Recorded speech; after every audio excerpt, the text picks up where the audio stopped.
বাংলাদেশ দেশ হিসেবে একটি ক্ষুদ্র দেশ হলেও শেখ হাসিনা বাংলাদেশকে আন্তর্জাতিকভাবে মুখ্য করে তুলেছিলেন। আর সে কারণে 2024 সালে শেখ হাসিনাকে উৎখাতে বিদেশি হস্তক্ষেপ ঘটেও ছিল। এমন অভিযোগ এবং বিতর্ক গত 2 বছর ধরেই চলছে। পিটার হাস বাইডেন সরকারের হয়ে শেখ হাসিনাকে সরিয়ে দেওয়ার রাজনৈতিক প্রক্রিয়ায় ভূমিকা রেখেছিলেন। এই অভিযোগ বাংলাদেশের রাজনীতিতে প্রবল শুধু নয়, প্রমাণিত সত্য। কিন্তু ডোনাল্ড ট্রাম্প ক্ষমতায় আসার পর থেকেই মার্কিন যুক্তরাষ্ট্রের বাংলাদেশ নীতিতে নতুন হিসাব শুরু হয়েছে বলে মনে হওয়ার যথেষ্ট কারণ তৈরি হয়েছে। আর এখন প্রেসিডেন্ট ট্রাম্প বাংলাদেশ নিয়ে কোন অবস্থানে আছেন তার কিছুটা বুঝতে চাইলে দিল্লিতে নিযুক্ত মার্কিন রাষ্ট্রদূত এবং ট্রাম্পের দক্ষিণ এবং মধ্য এশিয়া বিষয়ক বিশেষ দূত সার্জিও গোরের সাম্প্রতিক কাজকারবার লক্ষ্য করুন বাংলাদেশে নিযুক্ত ভারতীয় হাইকমিশনারের দৌড়ঝাঁপ এবং বাংলাদেশে ভারতীয় গোয়েন্দা সংস্থা রয়ের প্রধান পরাগ জৈনের সফর। সবকিছু মিলিয়ে কি ঘটছে বাংলাদেশের রাজনীতিতে দেখার চেষ্টা করি এবং সমাধানটা কি, প্রশ্নটা কি এবং সমাধান কি তাও খোঁজার চেষ্টা করা যাক। চলুন।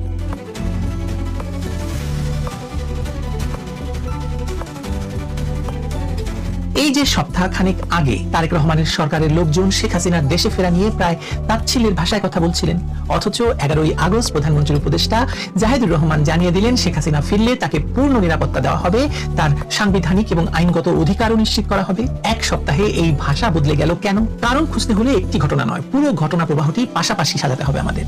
ভারতের নতুন হাইকমিশনার দীনেশ ত্রিবেদী মাত্র 24 ঘন্টায় বাংলাদেশের প্রধানমন্ত্রী তারেক রহমান, পররাষ্ট্রমন্ত্রী খলিলুর রহমান এবং স্বরাষ্ট্রমন্ত্রী সালাউদ্দিন আহমেদের সঙ্গে বৈঠক করলেন। আলোচনায় দ্বিপাক্ষিক সম্পর্কের পাশাপাশি নিরাপত্তা সহযোগিতার কথাও ছিল বলে পত্রপত্রিকা জানাচ্ছে।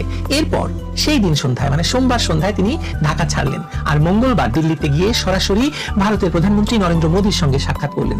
এই সাক্ষাতের বিস্তারিত প্রকাশ করা হয়নি কোনো দেশের কাগজেই, কিন্তু কূটনীতিতে সব কথা সংবাদ বিজ্ঞপ্তিতে লেখা হয় না।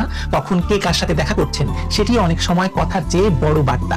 ঠিক এই সময়ে আরেকটি লাইন দেখুন, সার্জিও গোর বাংলাদেশ সফর করে দিল্লিতে ফিরে ভারতের জাতীয় নিরাপত্তা উপদেষ্টা অজিত দোভালের সঙ্গে টানা 2 দিন বৈঠক করেছেন।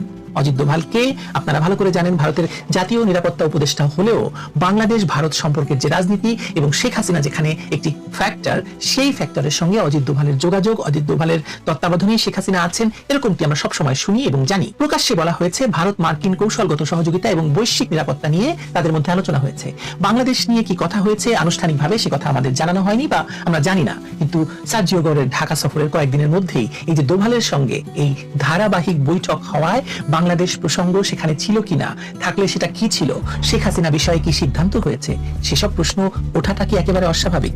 অস্বাভাবিক নয়, বরং এটাই স্বাভাবিক যে সার্জিও গোরের সঙ্গে অজিত দোভালের যে আলোচনা হয়েছে তাতে শেখ হাসিনা প্রসঙ্গ এবং শেখ হাসিনাকে কেন্দ্র করে বাংলাদেশ সরকারের ভেতরে যে ভয়াবহ অস্থিরতা তৈরি হয়েছে সেই প্রসঙ্গ ওঠাটা অস্বাভাবিক নয় এবং উঠেছে। আর এসবের সঙ্গে যদি আমরা যোগ করি রয়ের প্রধান পরাগ জৈনের ঢাকা সফরকে, তাহলে তো আসলে অনেকগুলো ডট মেলানো যায়। অর্থাৎ কয়েকদিনের মধ্যে ভারতীয় কূটনীতিক, বাংলাদেশে বা ভারতে নিযুক্ত মার্কিন বিরাট বড় কর্মকর্তা, ট্রাম্পের আস্থাভাজন দূত, সকলেই গোয়েন্দা এবং নিরাপত্তা কাঠামোর সঙ্গে বাংলাদেশের উচ্চ পর্যায়ের এই যোগাযোগ বৈঠক, একই সময়ে দিল্লিতে মার্কিন বিশেষ দূত এবং ভারতের নিরাপত্তা উপদেষ্টার বৈঠক, এগুলোকে আলাদা আলাদা ঘটনা বলে উড়িয়ে দেওয়া যায়, কিন্তু একসঙ্গে সাজালে অন্য একটা ছবি স্পষ্ট হয়। এই সব কিছুকে মিলিয়ে বা সব ছবিগুলোকে বা সব ডটগুলোকে একত্রিত করে আমি কি দেখছি সেটা এখানে আপনাদেরকে পরিষ্কার করে বলি।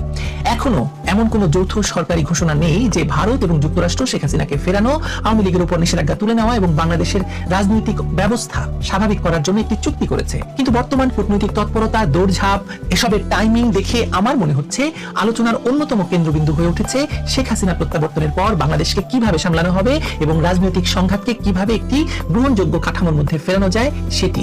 বিশেষ করে শেখ হাসিনা ফিরলে শেখ হাসিনার নিরাপত্তা, শেখ হাসিনা কি তার ফাঁসির আদেশ, তার বিরুদ্ধে দেওয়া ফাঁসির আদেশ, তার বিরুদ্ধে থাকা হাজার হাজার মামলা, এই যে মানে লক্ষ লক্ষ আওয়ামী লীগ কর্মীদের বিরুদ্ধে মামলা, জেলের ভেতর হত্যাকাণ্ড, আওয়ামী লীগকে নিষিদ্ধ রাখা, সবকিছু নিয়েই আলোচনা চলেছে এবং আলোচনা হয়েছে এবং সেই আলোচনার একটা আউটকামও আছে। কারণ শেখ হাসিনা নিজেই একটা মানে এমন চাল চেলেছেন যে পুরো খেলাটি তিনি বদলে দিয়েছেন।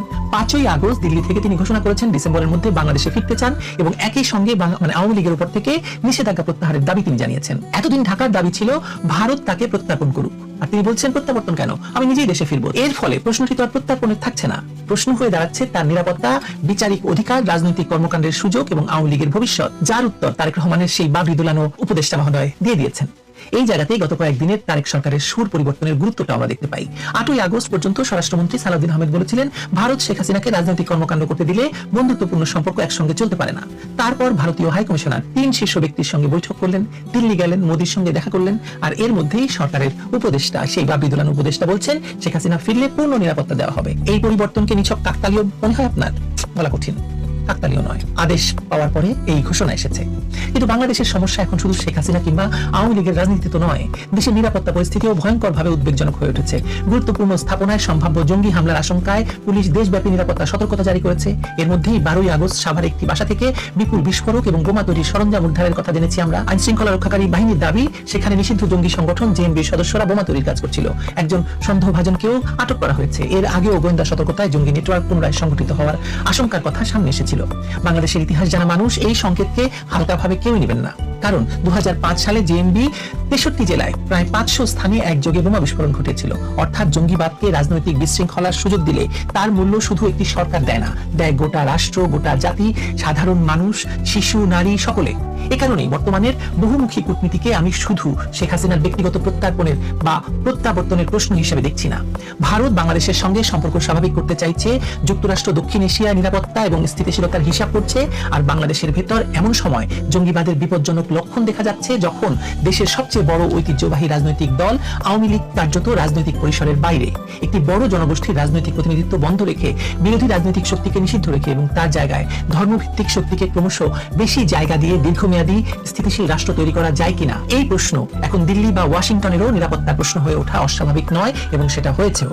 এ কারণেই আমি মনে করছি যে সমাধানটি শেষ পর্যন্ত রাজনৈতিক হতে হবে। আওয়ামী লীগের উপর থেকে নিষেধাজ্ঞা তুলে রাজনৈতিক প্রতিযোগিতার দরজা খুলতে হবে। শেখ হাসিনা দেশে ফিরলে তার নিরাপত্তা, আইনের আশ্রয় এবং ন্যায্য বিচার নিশ্চিত করতে হবে। একই নিয়ম বিএনপি, আওয়ামী লীগ, বামপন্থী কিংবা অন্য যে কোনো রাজনৈতিক শক্তির ক্ষেত্রেই প্রযোজ্য হওয়া উচিত। গণতন্ত্রের উত্তর আরো নিষেধাজ্ঞা নয়, আরো রাজনীতি, আরো উদার পরিসর, আরো রাজনৈতিক পরিসরকে সম্প্রসারণ করা। আজকেই যখন আমি আওয়ামী লীগ নেতা ব্যারিস্টার মুহিবুল হাসান চৌধুরী নওফেলের সাক্ষাৎকার নিচ্ছিলাম, তিনি স্পষ্ট ভাষায় বলছেন যে আওয়ামী লীগ কোনো গৃহযুদ্ধের মাধ্যমে বাংলাদেশে ফিরতে চায় না।